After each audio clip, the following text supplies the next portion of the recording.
1வது வசனம். 2 சாமுவேல் 3ஆம் அதிகாரம் 1வது வசனத்தை நாம் வாசிக்க கேட்கலாம். சவுலின் குடும்பத்துக்கும் தாவீதின் குடும்பத்துக்கும் நெடுநாள் யுத்தம் நடந்தது. தாவீது வர வர பலத்தான். சவுலின் குடும்பத்தாரோ வர வர பலவீனப்பட்டு போனார்கள். அல்லேலூயா. சவுலின் குடும்பத்திற்கும் தாவீதின் குடும்பத்திற்கும் என்ன நடந்தது? நெடுநாளா யுத்தம் நடந்து கொண்டிருக்கிறது. சில குடும்பத்துக்கு ரொம்ப நாளா பிரச்சனை இருந்துக்கிட்டே இருக்கும். பக்கத்து வீட்டுக்கும் எதிர் வீட்டுக்கும், பக்கத்து வீட்டுக்கும் இப்படி பக்கத்தில் இருக்கிற ஏதோ நிலத்துக்கும், பக்கத்தில் இருக்கிற வீட்டுக்காரர்களுக்கும் நிலத்துக்காரர்களுக்கும் ரொம்ப நாளாக வரப்பு தகராறு பிரச்சனை, ரொம்ப நாளாக இடம் பிரச்சனை, ரொம்ப நாளாக ஏதோ ஒரு பிரச்சனைகள் நடந்து கொண்டே இருக்கும். அதுபோல தாவீது குடும்பத்துக்கும் சவுல் குடும்பத்துக்கும் நெடுநாளா என்ன நடந்தது? யுத்தம் நடந்தது. நெடுநாளா யுத்தம் நடக்கிறது.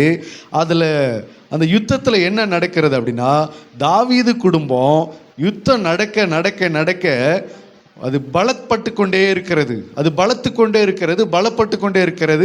அந்த குடும்பம் வளர்ச்சி அடைந்து கொண்டே இருக்கிறது. ஆனால் சவுலின் குடும்பம் வர வர என்ன செய்து பலவீனப்பட்டு கொண்டே இருக்கிறது. அல்லேலூயா. நாமளும் நம்முடைய வாழ்க்கையில்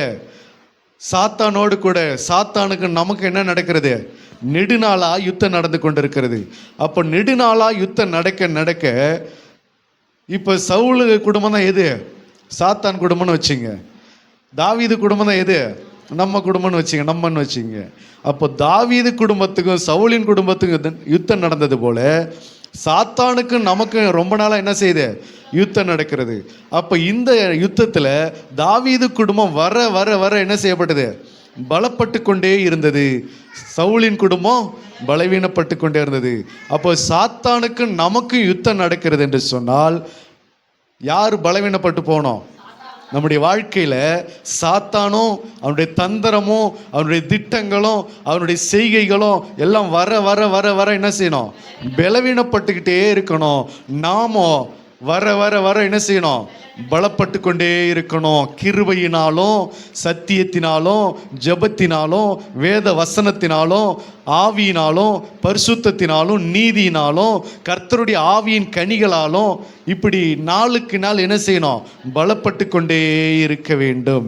அதற்காக தான் நமக்கும் சாத்தானுக்கு நெடுநாளா என்ன செய்யுது? யுத்தம் நடந்து கொண்டிருக்கிறது.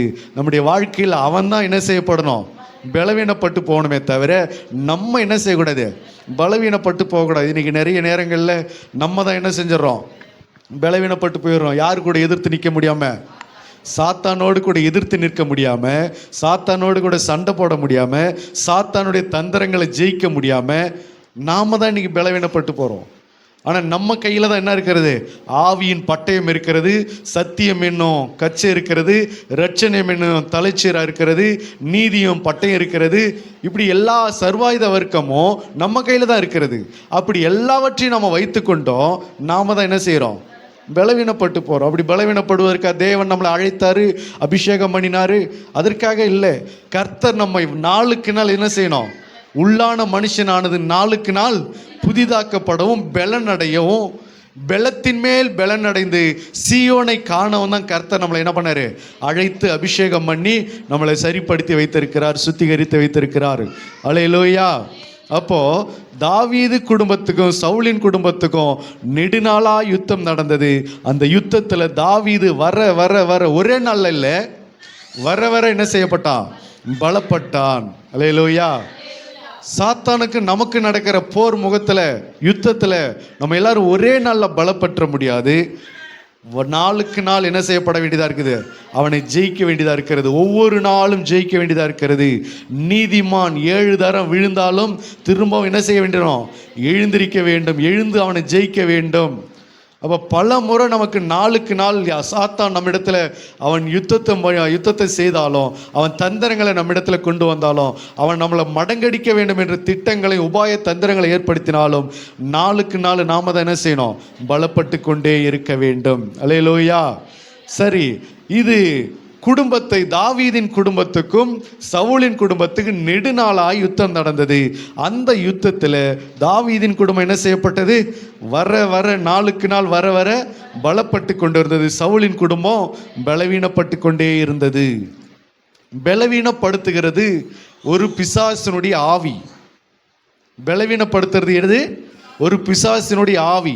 ஒரு பிசாசினுடைய ஆவி, அது பலவீனப்படுத்துகிற ஒரு ஆவி.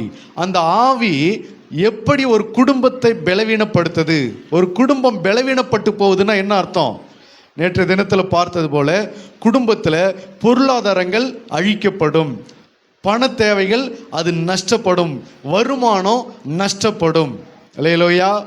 வருமானத்தில் பிரச்சனை உண்டாகும், தொழிலிலே நஷ்டம் உண்டாகும், குடும்பத்தில் பல பிரச்சனைகள், பல பிரிவினைகள், பல போராட்டங்கள், இப்படிப்பட்ட தொந்தரவுகள் நிறைய உருவாகி நல்லா இருந்த குடும்பம் என்னவாயிடும்?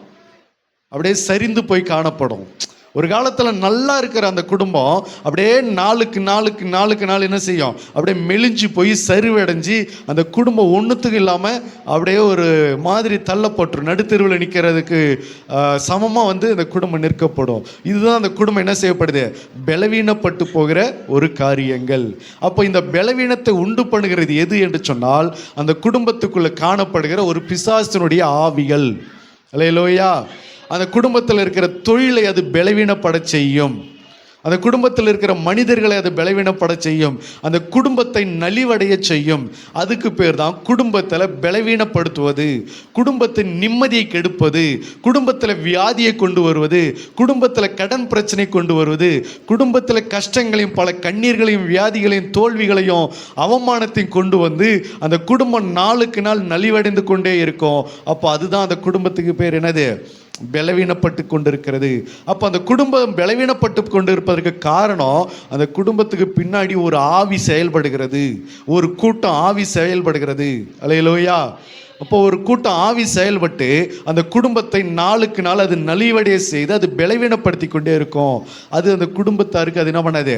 தெரியாது, புரியாது. அவங்க என்ன நினச்சிக்கிட்டு இருப்பாங்க? நம்ம குடும்பத்துக்கு நேரம் சரியில்லை, பிள்ளைகளுக்கு நேரம் சரியில்லை, தொழிலில் நஷ்டம் வருது, யாரோ ஒரு சூனியம் வச்சுட்டான், யாரோ ஏதோ பண்ணிட்டாங்க அப்படின்னு சொல்லி அவங்க பயத்திலையும் பல இடங்களுக்கு ஓடி அலைந்து திரிந்து கொண்டிருப்பாங்க, வழி தெரியாமல் அலைந்து கொண்டிருப்பாங்க. ஆனால் இதுக்கு எல்லாவற்றிற்கும் காரணம் குடும்பத்தை பலவீனப்படுத்துகிறது, அந்த குடும்பத்துக்கு பின்னாடி ஒரு ஆவி செயல்பட்டு கொண்டிருக்கிறது என்பதை நாம் அறிந்து கொள்ள வேண்டும். அல்லேலூயா. சரி, ஏன் அந்த ஆவி குடும்பத்துக்கு பின்னாடி இருந்து எதற்காக அந்த குடும்பத்தை பலவீனப்படுத்துகிறது?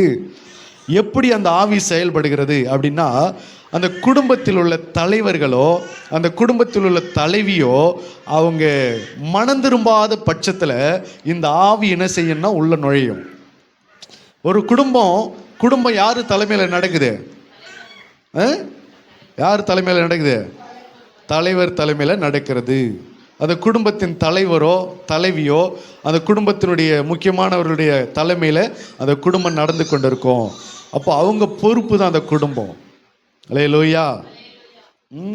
ஆகினால அவர்கள் என்ன செய்வாங்கன்னா, கர்த்தரை தேடாமல் போகிறதுனால, கர்த்தரிடத்தில் மனம் திரும்பாமல் போகிறபடினால அங்கே என்ன நடக்குன்னா, இவர்கள் பாவத்தின் நிமித்தம், இவருடைய அக்கிரமத்தின் நிமித்தம் இந்த ஆவி உள்ள நுழைஞ்சி அந்த குடும்பத்தை பலவீனப்படுத்தி கொண்டே இருக்கும். அது நாளுக்கு நாள் இவர்களை கொண்டே, வசனம் சொல்லுதில்ல, புத்தியுள்ள ஸ்திரீ தன் கைகளினால் என்ன செய்கிறாங்க? தன் வீட்டை கட்டுகிறாங்க. புத்தியுள்ள ஸ்திரீ, நான் சொன்னது புத்தியுள்ள ஸ்திரீ தன் கைகளினால தன் வீட்டை என்ன செய்கிறாங்க? கட்டுகிறாங்க. புத்தி இல்லாத ஸ்திரீயோ அவங்க கையினாலவே அவங்க வீட்டை என்ன செய்கிறாங்க? அந்த குடும்பத்தை இடித்து போடுறாங்க.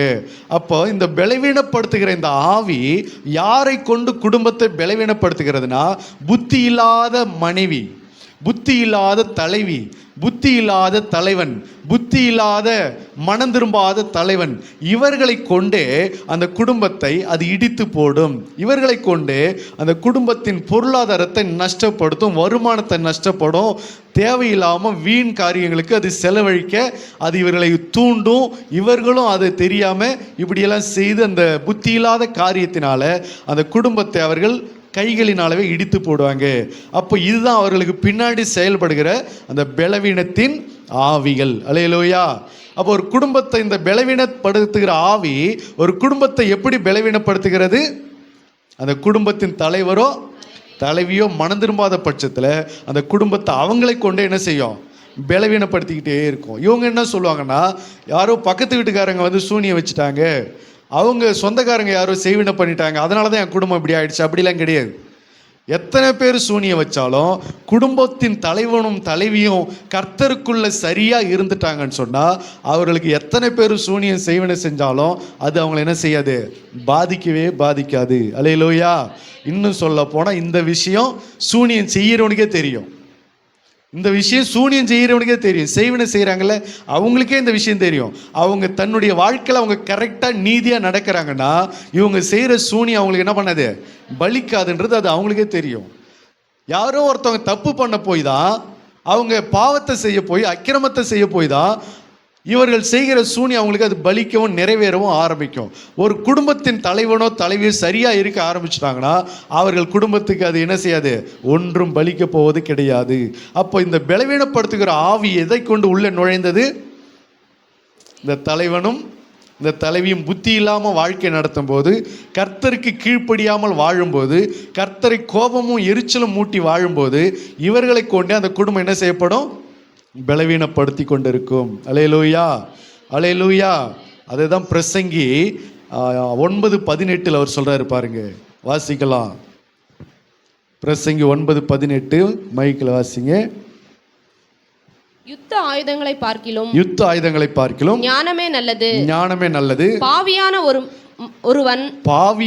ஒருவன் மிகுந்த நன்மையை கெடுப்பான். மிகுந்த நன்மை என்ன செய்வான்? கெடுப்பான். ஒரு குடும்பத்தில் இருக்கிற பாவியான ஒருவன், ஒரு குடும்பத்தில் இருக்கிற பாவியான ஒருவள் அந்த குடும்பத்தின் மிகுந்த நன்மைகளை என்ன செய்வாங்க? கெடுத்து போடுவாங்க. அவர்களை கொண்டுதான் இந்த பலவீனப்படுத்துகிற ஆவி குடும்பத்தை என்ன செய்கிறது? பலவீனம் அடைய செய்கிறது. அல்லேலூயா. அப்போ குடும்பம் ஏன் பலவீனப்படுது?